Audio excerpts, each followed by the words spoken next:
esse poder curador, esse poder purificador está com você hoje. Aleluia. Está com você que tem a grande missão de evangelizar. No capítulo 10 nós lemos aqui que a ordem foi curar os leprosos. Os mestres da lei diziam: não se aproxime do leproso, não se aproxime do leproso. Mas Jesus disse: curai os leprosos. Aleluia.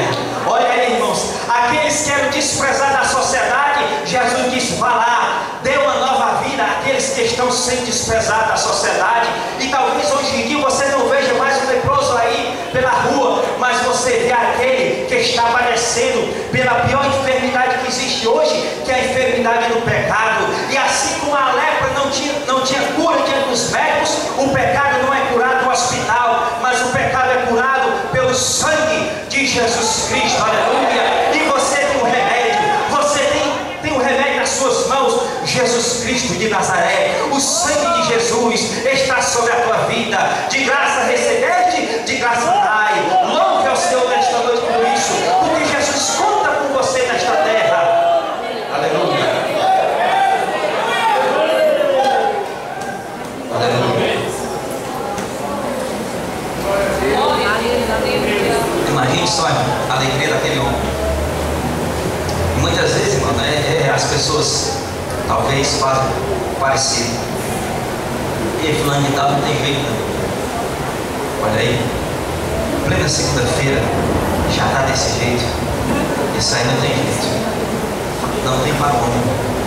Que aquilo que é impossível aos olhos do homem, Jesus disse, é possível para Deus. Aleluia. E Jesus é especialista em transformar coração. Aleluia. Jesus é especialista em mudar, em transformar. É por isso que ele disse: vinde após mim, eu vos farei pescadores de homens. Agora existe. Glória a Jesus. Tem mais 5 minutos. E dentro de 5 minutos eu prometo aos irmãos que terminarei. Bem? E é interessante que nós venhamos a observar algo muito importante na vida do servo de Deus que quer se transformar em um pescador de homens. Primeiro, examinar a palavra de Deus. Hoje Jesus Cristo não está mais presente em corpo para falar com você boca a boca, mas graças a Deus tem a palavra dele, e ele fala com você através da Bíblia Sagrada.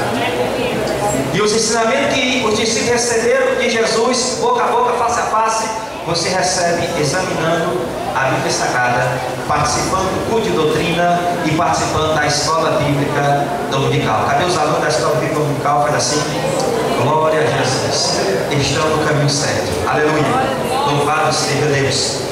E algo importante também é que certa vez Jesus chamou seus discípulos para orar, e separou 3 deles, e deles se separou mais um pouco e orou. E quando ele se levanta e encontra os seus discípulos orando no fogo, o povo sapatinho de um lado, sapatinho do outro. Foi assim, irmãos? Como é que os discípulos estavam naquele monte orando, naquele jardim orando? Com ele, como é que estava o discípulo? Estava dormindo. Estava dormindo. E Jesus disse: vocês não podem orar, vigiar uma hora comigo. Vigiar e orar para não cair em tentação. Jesus ora de novo e volta pensando que encontraria talvez ali os discípulos orando, estava dormindo de novo, e ele diz: vigiai e orai para não cair em tentação. E vai orar de novo, e na terceira vez encontra de novo os discípulos dormindo. Que coisa, amados irmãos. Vocês têm discípulos na frente, né? Que coisa, e quantas vezes nós também deixamos de orar, amados irmãos. Isso não acontece muitas vezes, mas devemos aprender com os apóstolos. Que embora naquela ocasião eles negligenciando, mas depois que receberam a promessa que está registrada em Joel capítulo 2, eles passaram a vivenciar realmente a intimidade com Deus. E irmão, Jesus disse: olha, vigiai e orar para não cair em tentação. Te levanta aí, que vem o que me trai, já está chegando. E o que aconteceu, amados irmãos, foi que eles não oraram, não vigiaram. E quando os soldados prenderam a Jesus, os discípulos se afastaram todos. Começaram de um por um a abandonar Jesus. Não vigiavam. caíram na tentação de abandonar Jesus. Olha aí, como é importante vigiar e amar. E Pedro, que queria ser o mais, ou talvez o mais corajoso, ficou seguindo Jesus devagarzinho, nas escondidas, mas antes que o galo cantasse 2 vezes, a Bíblia diz que ele negou 3 vezes e chorou amargamente. Mas eu quero dizer que passaram-se os tempos, Jesus morreu, Jesus ressuscitou, passou 40 dias ainda visitando alguns irmãos, depois foi ao céu e disse: não se ausentei de Jerusalém, mas esperei a promessa que eu falei para vocês ser revestido do poder. E Pedro ficou perseverando, e diz a palavra do Senhor que no dia de Pentecostes o Espírito Santo desceu de uma forma poderosa sobre o discípulo. E começaram a falar em outras línguas, e aqueles que estavam ali fora disseram: será que este povo, a hora do dia, já está embriagado? E Pedro, quando escuta aquilo, ele se levanta, mas agora não confia na força física, que quando ele confiou na força física, ele negou Jesus 3 vezes. É por isso que eu digo, pregar o Evangelho e fazer a obra de Deus, não é pela a capacidade humana, mas é pela capacidade que vem de Deus. E quando Pedro se levanta, ungido, cheio do Espírito Santo, começa a pregar o Evangelho, e diz a palavra que quase 3.000 almas aceitaram a Jesus com aquela pregação. Aleluia! Passa-se o tempo, Jesus e Pedro e João, 3 horas da tarde, entra ali no templo, e na porta do templo está um aleijado pedindo esmola, e Pedro diz: olha, eu não tenho prata nem ouro, mas o que eu tenho te digo, em nome de Jesus Cristo, te levanta e anda. E o paralítico se levanta, e o paralítico começa a glorificar a Deus, e entra pulando no templo, saltando e glorificando a Deus. E os israelitas começam a olhar para ali, ficam pasmos, olha para Pedro, olha para João e começam a ver, espantados talvez, pensando que quem tinha operado o milagre fosse os apóstolos. E os apóstolos Pedro diz: olha, por que vocês estão olhando para mim? Vocês estão pensando que foi o meu poder, ou o poder de João que fez esse milagre?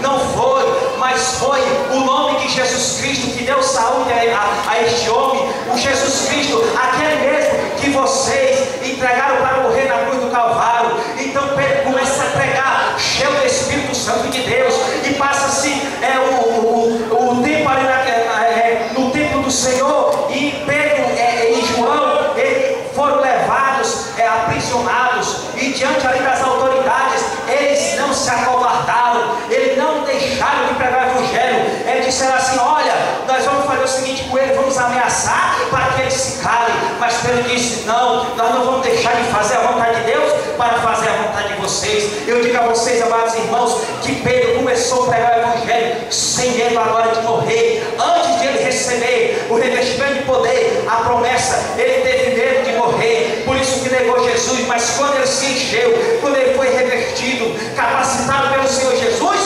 pregou sem ter medo de morrer, confiando em Deus, porque o dono da obra é Deus. E só para encerrar, amados irmãos, Pedro recebeu o chamado, foi capacitado e foi enviado. E ele entendeu tanto esse chamado, amados irmãos, que nos últimos dias da sua vida, conta a história, e decidiu matar Pedro, crucificado. E ele amava tanto Jesus, respeitava tanto Jesus, que ele disse: não, eu não sou digno de morrer como meu mestre.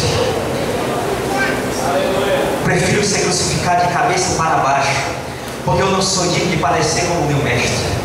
Vejo tanto que Pedro entendeu o chamado de Deus na sua vida. Agora, o que você pode fazer com Jesus? Não me responda, não me responda. Mas você pode fazer algo para Jesus. Se despenda, deixe de lado as redes, receba o chamado de Cristo, vá aprender com Cristo, receba a unção divina e saia pregando o Evangelho. Doe a sua vida para Jesus, porque Jesus Cristo doou a vida pela sua.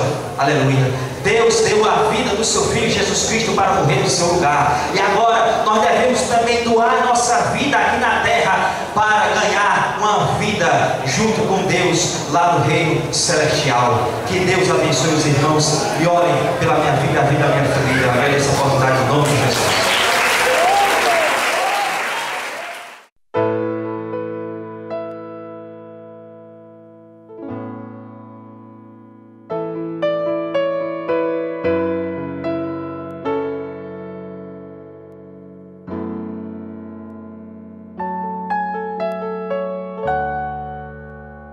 Amém.